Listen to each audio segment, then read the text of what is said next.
Livro O Gênio Céltico e o Mundo Invisível. De Leon Denis, 1927. Capítulo 8. Palingênese, Preexistências e Vidas Sucessivas. A Lei das Reencarnações. No seu ensino, os druidas não separavam a noção de imortalidade da noção das vidas sucessivas da alma. Com efeito, entre as grandes leis que regulam a evolução dos seres, nenhuma é mais importante, nem mais necessária para o homem conhecer, após a da sobrevivência da alma no seu envoltório fluídico, que a lei das reencarnações. A claridade que ela projeta sobre a estrada da vida dissipa as sombras, as contradições aparentes e revela o sentido profundo da existência. Ela traz a ordem e a harmonia no lugar da desordem e da confusão. Como se explica que essa grande lei, que na realidade deveria ser a base e o cimento de todas as doutrinas espiritualistas, seja ainda ignorada pela maioria dos homens de nosso tempo?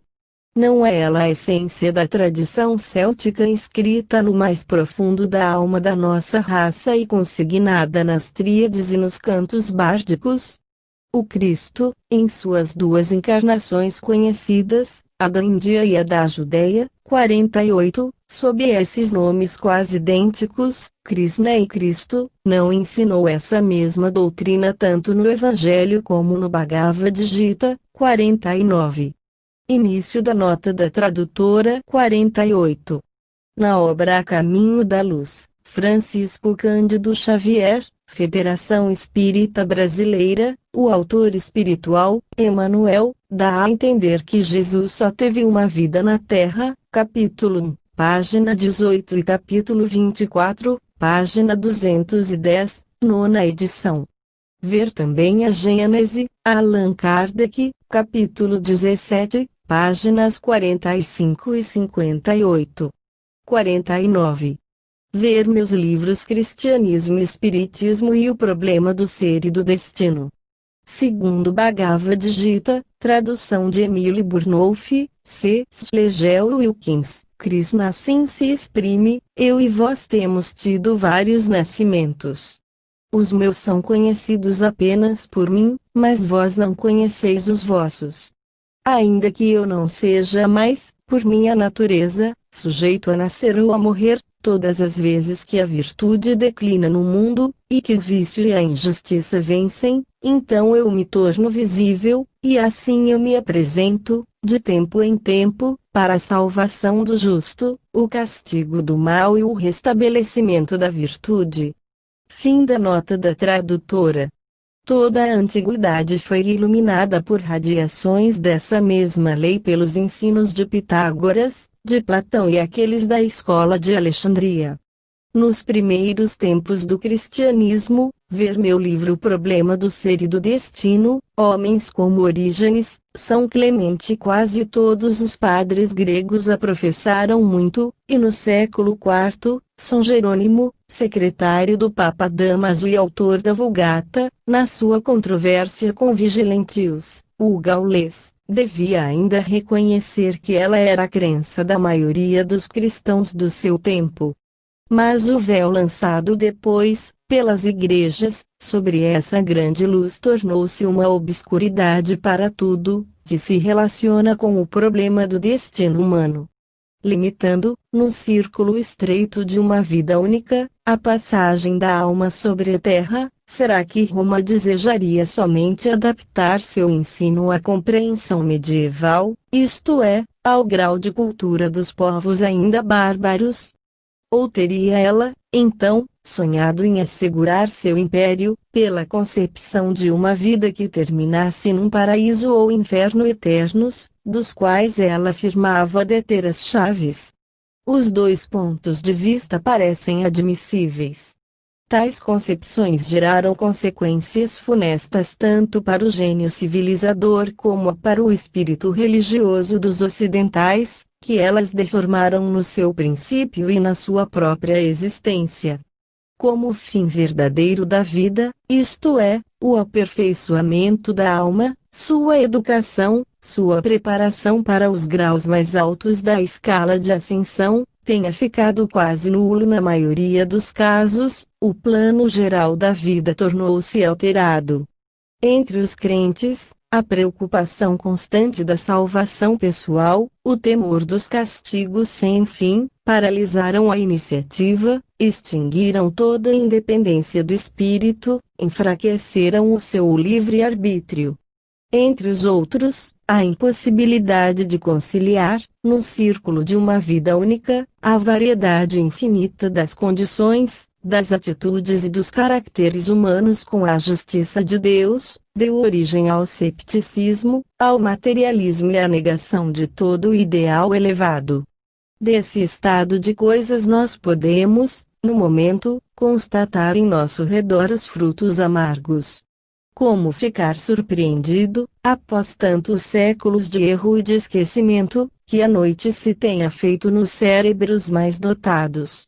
Não temos visto filósofos eminentes, cujas obras, os sistemas maravilhosamente combinados, se tornaram estéreis, porque lhes faltava a noção essencial, a chave de ouro de todos os problemas, a lei da evolução pelos renascimentos. O ser, diziam os druidas, se eleva do abismo da vida e sobe por etapas inumeráveis para a perfeição. Ele se encarna no seio das humanidades, nos mundos da matéria, que são muitas estações de sua longa peregrinação.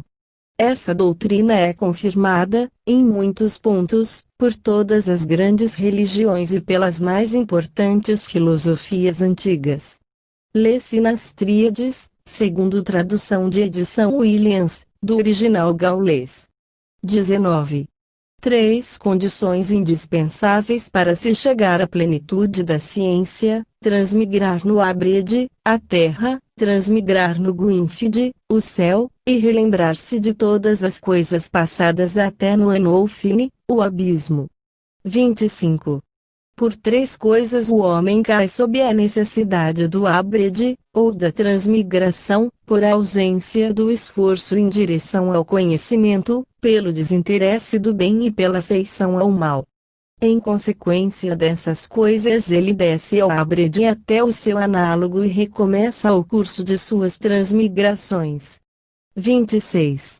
As 3 forças, fundamentos, da ciência, a transmigração completa para todas as situações dos seres, a lembrança de cada transmigração e de seus incidentes, o poder de passar de novo, quando se quiser, por um estado qualquer em vista da experiência e do julgamento. E isso será obtido no círculo de Gwynfide. Os cantos bárdicos não são menos afirmativos. Nós citaremos somente o mais célebre, o de Taliesin, que data do século IV da nossa era, segundo a tradução gaélica do Bardas, Cade. Godeu.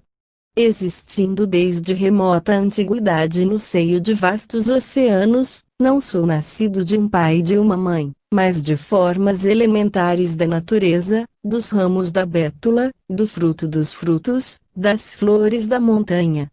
Toquei à noite, adormeci na aurora, fui peixe no lago, águia nos cumes, lince na floresta. Depois, escolhido pelo Guion, Espírito Divino, pelo sábio dos sábios, adquiri a imortalidade. Passou-se muito tempo desde que fui pastor. Por muito tempo andei na terra antes de ser hábil na ciência. Enfim, brilhei entre os chefes superiores, vestido de hábitos sagrados, segurei a taça dos sacrifícios. Vivi em 100 mundos, agitei-me em 100 círculos. Sublinhamos, de passagem, a analogia notável que aparece entre esse documento vindo de priscas eras e as descobertas recentes da ciência sobre as propriedades vitais da água do mar. O texto nos diz: existindo no seio de vastos oceanos, nasci de formas elementares da natureza. Deve-se ler sobre esse assunto, na Revue de Biologia Appliquée, de 1926, As experiências realizadas no laboratório do Colégio de França, pelos doutores L. Allion e Carrion, estabelecendo que a vida animal surgiu no mar e seus primeiros representantes tiveram a forma de células isoladas. Consultar igualmente a recente obra do Dr. Quinton intitulada Leal de Lamer, Milieu Organique, Água do Mar, Meio Orgânico, que diz: o reino animal é inteiramente de origem aquática, provavelmente de origem marítima. Não há, no documento acima, uma série de testemunhos que concluem em favor da alta inspiração e do valor das doutrinas célticas, já que ensinavam, há 1500 anos ou mais, o que nossos sábios somente agora acabam de descobrir? A literatura céltica relata numerosos casos de reencarnação. Darbois de Jubainville, que por longo tempo ocupou a cadeira de celtismo, no Colégio de França, pôde escrever a propósito das tradições irlandesas. 50. Início da nota do redator. 50. Segundo Le Cycle mythologique irlandais et la mythologie celtique. Ver também Análise de Tigernach, de Whitley Stokes, com casos de reencarnação, e o Cours de Literature Celtique, de Darbois de Jubainville. Fim da nota do redator. É a fé nessa metamorfose universal dos homens que inspirou a crença nas metamorfoses de Tuamac Cairo e de Taliesin. Estes não são os únicos personagens cuja alma tenha, na Irlanda, revestido sucessivamente dois corpos de homem e que tenham nascido muitas vezes. Mongan, o rei de Ulster, no início do século VI, era idêntico ao célebre Find, morto 2 séculos antes do nascimento de Mongan. A alma do ilustre falecido tinha voltado do país dos mortos para animar, neste mundo, um novo corpo. Assim, a sobrevivência da alma ao corpo e a possibilidade de a alma de um morto ter, de novo, um corpo neste mundo são crenças célticas. Há algum tempo os espíritos dos antepassados, julgando que a hora das grandes renovações é chegada, projetam com mais intensidade radiações de seus pensamentos para o solo da França. Eis o que nos ditou o espírito Allan Kardec, em 25 de novembro de 1925, por incorporação. Desejaríamos inspirar nossos homens políticos com o espírito da tradição céltica, de honestidade, a fim de que os homens novos possam chegar a regenerar nosso país. Vemos claramente os pensamentos entrelaçados, como que formando uma mescla de cores múltiplas. As paixões dificultam a formação de pensamentos elevados. O materialismo é inerente a uma geração que não gozou, em sua vida pregressa, a não ser vis prazeres e que, no astral, permaneceu nas esferas de densidade muito grosseira. Ela voltou para a vida com os apetites mal satisfeitos. Pensei que devia aurir, na minha consciência profunda, a centelha da fé ardente, de luz pura, que me foi legada por minha existência céltica, para tentar lançar sobre certos homens um raio de luz inspiradora.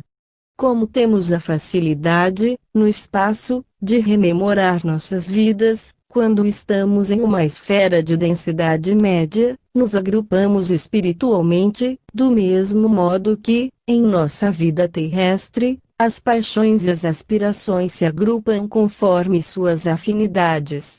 Os grandes filósofos da antiguidade, os iniciados das velhas religiões nos ajudam, quando estão de volta ao espaço. Os ascetas, os budistas, são agentes poderosos para auxiliar a desagregar a matéria que pesa sobre os seres carnais de vossas regiões. Vós sabeis que alguns entre eles tinham um poder de radiação muito grande. Os druidas deixaram na alma das gerações primitivas, que habitaram o vosso solo, uma centelha que ficou latente no fundo de cada consciência. Isto faz com que toda a esperança não esteja perdida para reavivar uma chama que adormece entre alguns de vós. temos como missão agrupar os verdadeiros celtas que são a própria essência da França. Posso falar disso, pois que vivi na Bretagne, fui druida em Loelgoth. Mais tarde, por uma graça insigne, senti as forças emanadas do círculo superior e minha fé tornou-se viva e forte. Ela me seguiu nas minhas existências ulteriores, até aquela em que vós me conhecestes. Fui recompensado, visto que as intuições sustentaram de modo suficiente a pequena chama interior, lembrando-me das leis da vida universal, julguei dever disseminar a doutrina que vós conheceis e que estava escrita no fundo do meu superespírito. Essa mensagem nos demonstra que o espiritismo moderno, na realidade, não é mais do que um despertar do gênio céltico que dormitava desde séculos e que reaparece, em todo seu esplendor, sob formas apropriadas às necessidades da evolução humana. Aliás, ele se mostra semelhante, em muitos pontos, ao cristianismo esotérico, porque as grandes verdades emanam todas de uma fonte única para se difundirem em matizes diversos, conforme os tempos e os meios, como os raios de luz do prisma. Após um tempo de permanência e repouso no espaço, a alma, dizem os espíritos, deve renascer na condição humana. Ela leva consigo toda a herança do passado, bom ou mau, e volta para adquirir novos poderes, novos méritos que facilitarão a sua ascensão, sua marcha para a frente. E assim, de renascimento em renascimento, o espírito progride, eleva-se, sobe na direção desse ideal de perfeição que é o objetivo de toda evolução universal. A Terra é um mundo de provas e de reparação, onde as almas se preparam para uma vida mais elevada. Não há iniciação sem provas, nem reparação sem dor. Elas, sozinhas, podem purificar a alma, sagrá-la, torná-la digna de penetrar nos mundos felizes. Esses mundos, ou sistemas de mundos, são dispostos no universo em planos ou graus sucessivos. As condições de vida nesses planos são tanto mais perfeitas e mais harmônicas quanto mais acentuada é a evolução dos seres que os povoam. Ninguém se eleva para um grau superior a não ser quando adquiriu, na fase precedente, as perfeições inerentes a esse meio. Ora, a variedade quase infinita e a desigualdade das condições de existência sobre a Terra não permitem crer que nela se possa adquirir as qualidades necessárias no decorrer de uma só vida. É preciso, para a grande maioria dos homens, uma sucessão de vidas, bem vividas, para realizar esse estado de sutileza fluídica e de maturidade moral que lhes permitirá penetrar nas sociedades mais avançadas.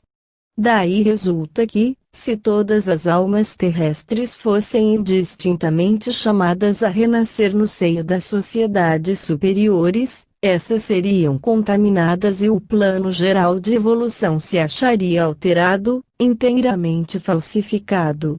Essa maneira de ver esse juízo é confirmada pelos atestados de inúmeros parentes e amigos mortos com os quais me foi possível relacionar no decorrer de minha longa vida. É-nos feita a objeção de que isso não ocorre por toda parte.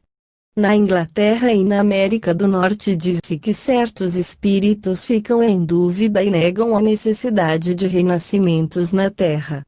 Essa contradição aparente é o principal argumento dos adversários do espiritismo kardecista.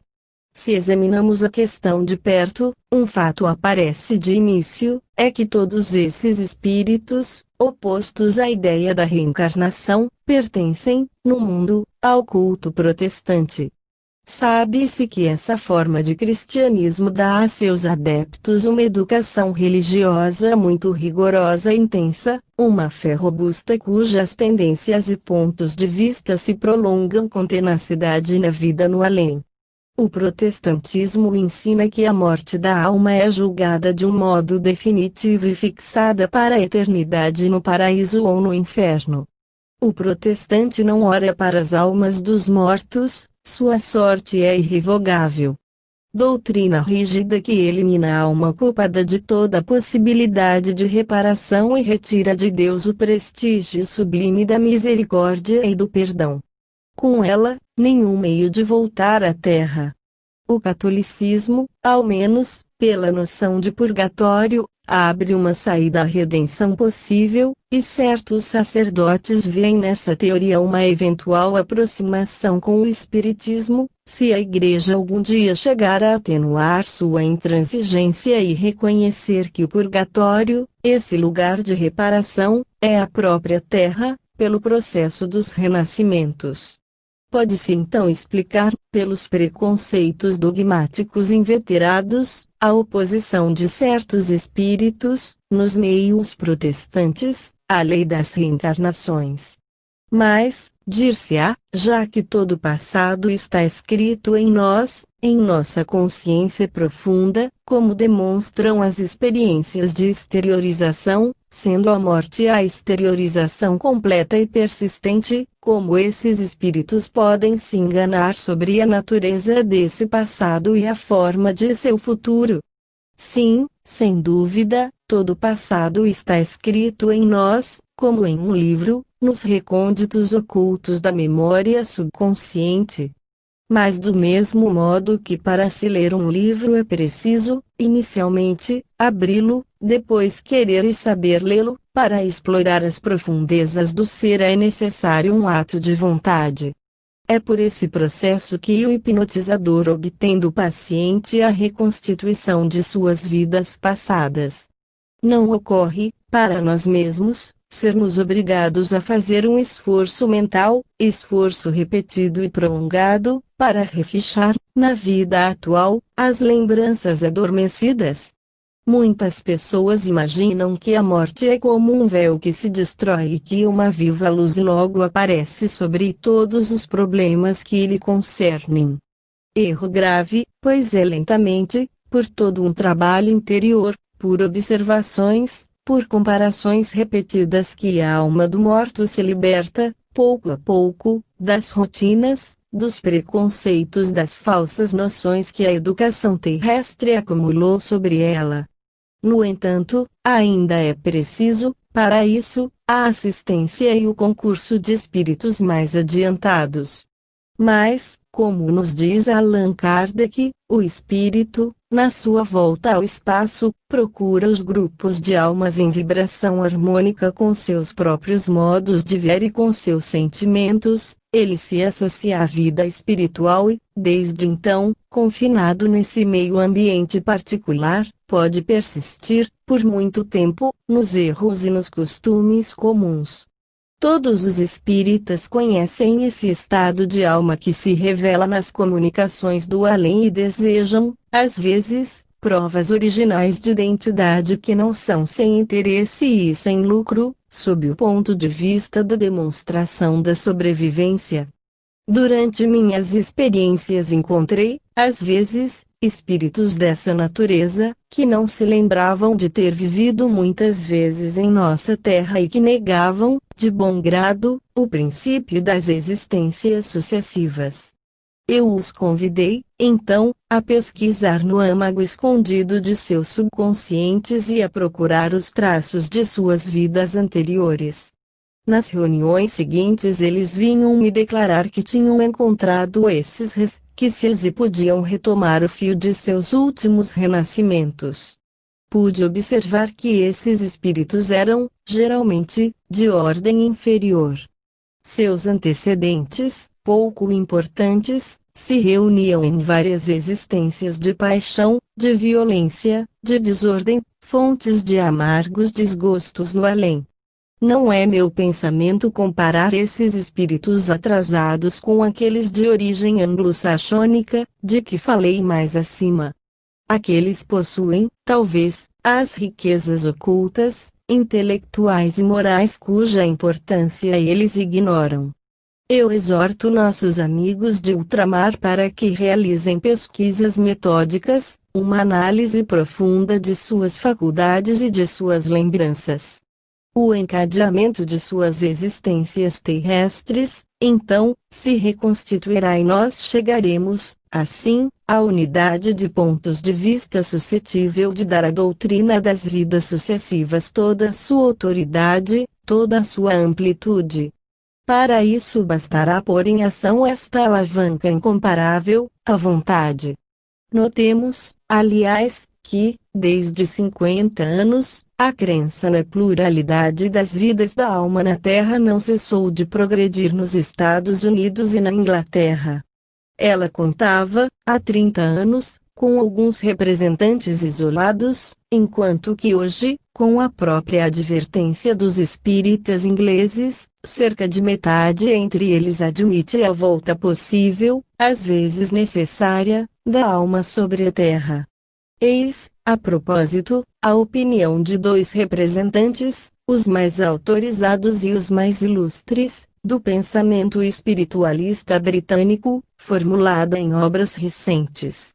O professor Sir William Barrett, da Universidade de Dublin, escreveu em seu livro No Limiar do Invisível, páginas 214 e 215. Opunha-se à ideia de reencarnação o esquecimento total de nossas existências passadas, mas isso pode ser somente um eclipse temporário. É possível que a lembrança de nossas vidas anteriores nos retorne, pouco a pouco, durante nossos progressos espirituais, à medida que atingimos uma vida mais ampla, com uma consciência mais extensa. E ele acrescenta uma citação do Sr. Massey, afirmativa e explicativa, sobre a reencarnação na Terra. A razão da reencarnação tem a sua fonte na atração que nosso mundo exerce. O que nos trouxe aqui uma vez nos reconduzirá, sem dúvida, outras vezes, enquanto a causa que nos impulsiona não tenha mudado. Só a regeneração, isto é, a renovação de nossa natureza é que nos isenta da reencarnação.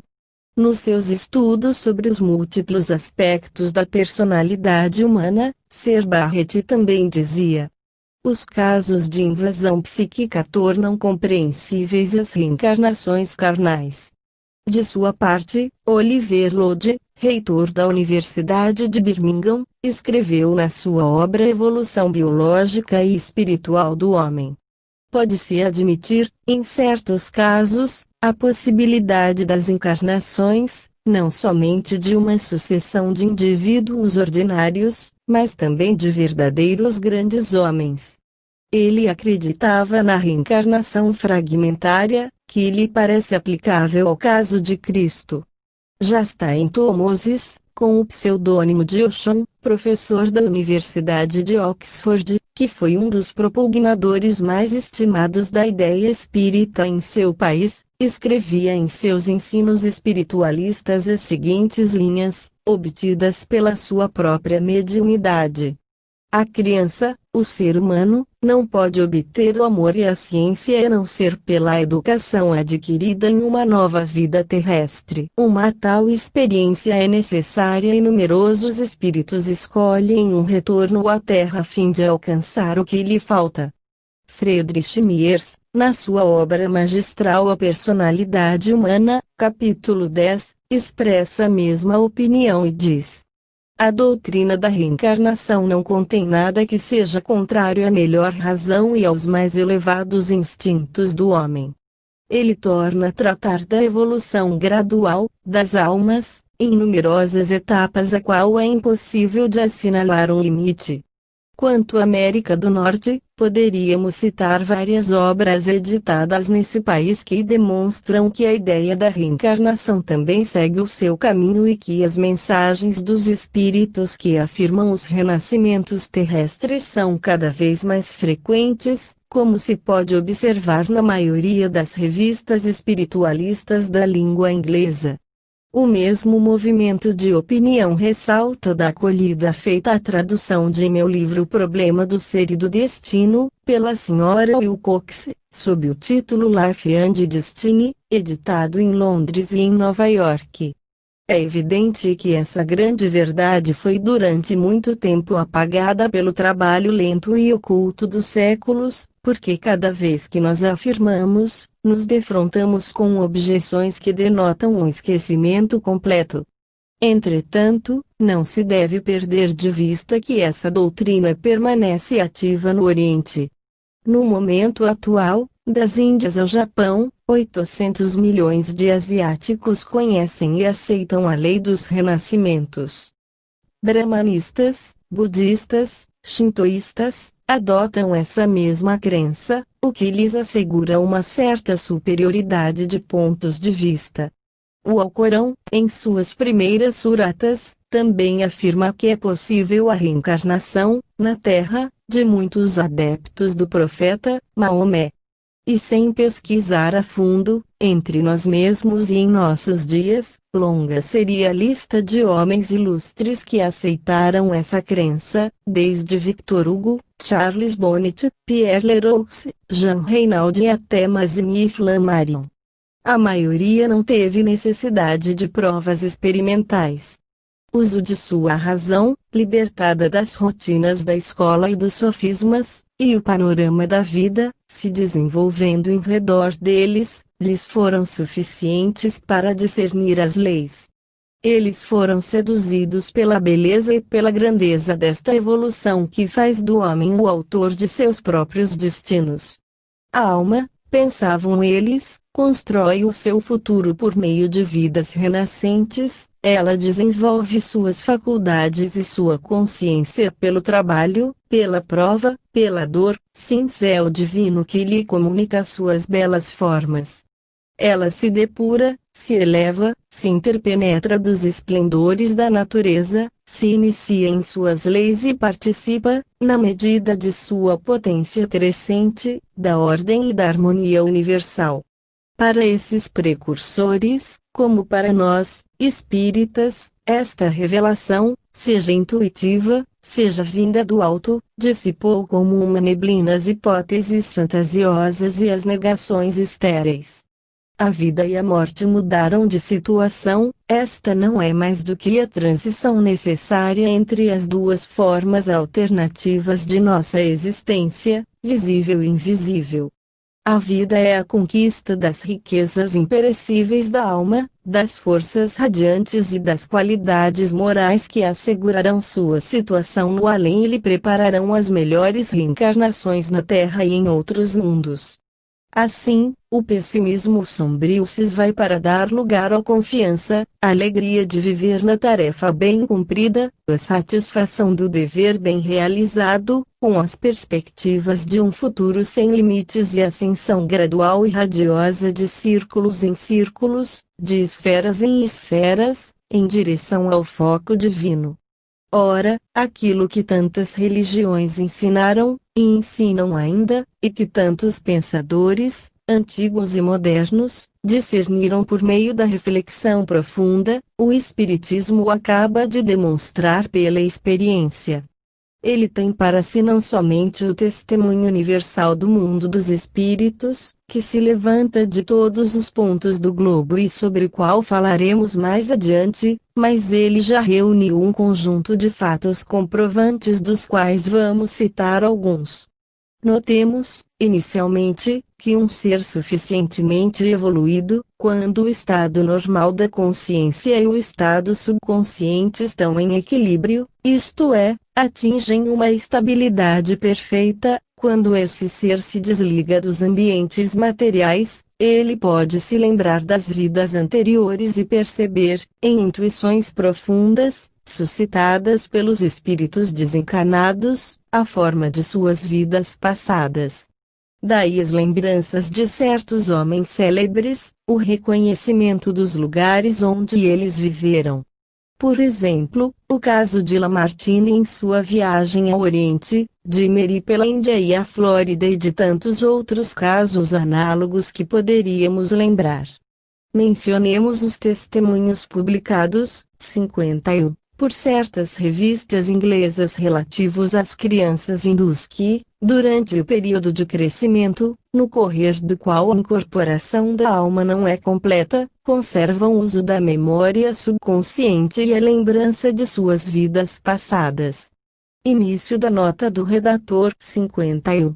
Ver enquete ordenada pelo Maharaja de Bhartpur e confiada ao Dr. Rao Bahadur, que a realizou com uma perfeita consciência científica, a revista Kalpaka publicou 4 casos circunstanciados e detalhados de lembranças de vidas passadas em crianças. Ver Revue de Metapsychique de Paris, julho e agosto, 1924. Fim da nota do redator. Casos análogos não são raros no Ocidente, mas não se lhes dá muita atenção, pois considera-se sempre, sem razão, as narrações infantis como imaginárias. Às vezes, me pedem para dar as razões pelas quais creio em minhas vidas anteriores e as provas pessoais que possuo. Para isso basta me recolher e, nas horas de calma e de silêncio, interrogar as camadas profundas da minha memória, para encontrar alguns vestígios do meu passado. Se eu me dedico a uma análise severa e rigorosa de meu caráter, de meus gostos, de minhas faculdades, reconstituo o encadeamento das causas e efeitos, por meio dos quais se formou minha personalidade, o eu consciente através dos tempos. O detalhe dos acontecimentos me foi comunicado por meus guias, porquanto minha clarividência não atinge tão longe. É precisamente esse rigoroso exame interior que serve de verificação e de controle, porque nele eu encontro a confirmação e a prova da exatidão das revelações feitas e que compreendem os nomes, as datas, as identidades recolhidas em minhas pesquisas bibliográficas. Com esse método de estudos, o que não se pode obter no estado de vigília pode-se provocar pela exteriorização completa do eu no estado hipnótico, é o que, frequentemente, pude realizar com minha excelente médium, Sra. Forget.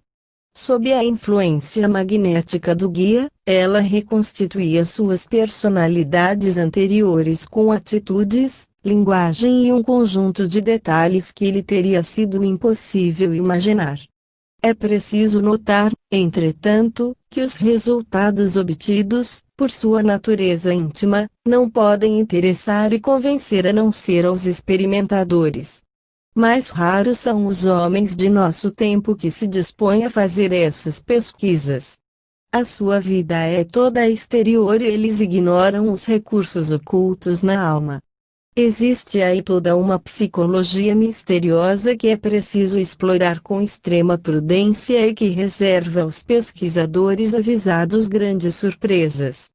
As experiências realizadas por Albert de Rochas, administrador da Escola Politécnica de Paris, e relatadas em seu livro As Vidas Sucessivas, foram contestadas. Entretanto, não se teria razão de rejeitá-las no todo, porque, se em certos casos a superstição foi evidente, noutros elas apresentavam um aspecto real de sinceridade. Assim parece ser o caso de Joséphine, a moça de Voiron, Isère, que, adormecida por de Rochas, se achava na sua personalidade anterior de Claude Bourdon, habitante, outrora, de uma aldeia do departamento de Ain, onde Joséphine nunca estivera. Ali encontrou-se o atestado de nascimento de Claude no registro da paróquia. Este fato foi enriquecido de muitos detalhes curiosos que constituem, no seu conjunto, bons elementos de autenticidade. Pode-se acrescentar a este caso de Maio, moça de Aix-en-Provence, que, transformando-se em suas personalidades de outros tempos, revivia as cenas trágicas de suas vidas. Por exemplo, o estado de gravidez e de asfixia por imersão foram constatados pelo Dr. Bertrand, prefeito de Aix, convencido de que esses estados não podiam ser simulados por uma pessoa de 18 anos. Deve-se ver neste caso, como alguns pensam, a revelação de uma lei fisiológica pouco conhecida, uma correlação do físico e do mental que abre o caminho a investigações de uma nova ordem, a descobertas biológicas de uma alta importância. Seja como for, esses fatos vêm confirmar nossas asserções a propósito do poder do pensamento sobre os fluidos e sobre a própria matéria concreta. Um fenômeno mais complexo ainda, pela variedade de formas que envolve, é a reencarnação, na mesma família, da pequena Alexandrine, filha do Dr. Savona, de Palermo, que voltou uma segunda vez após uma morte prematura. Encontram-se nesse caso todas as particularidades morais e físicas muito características de sua curta vida precedente. Alexandrine conta muitas lembranças dessa existência, por exemplo uma excursão a Montreal, onde ela encontrou sacerdotes gregos vestidos de vermelho, o que é pouco comum na Sicília. Este segundo nascimento, anunciado antes pela manifestação de espíritos, ainda que considerado pelos parentes como impossível, por causas patológicas, realizou-se no dia marcado. Esses fatos se apoiam sobre uma série de atestados de testemunhas e de amigos que relataram todas as fases desse fenômeno.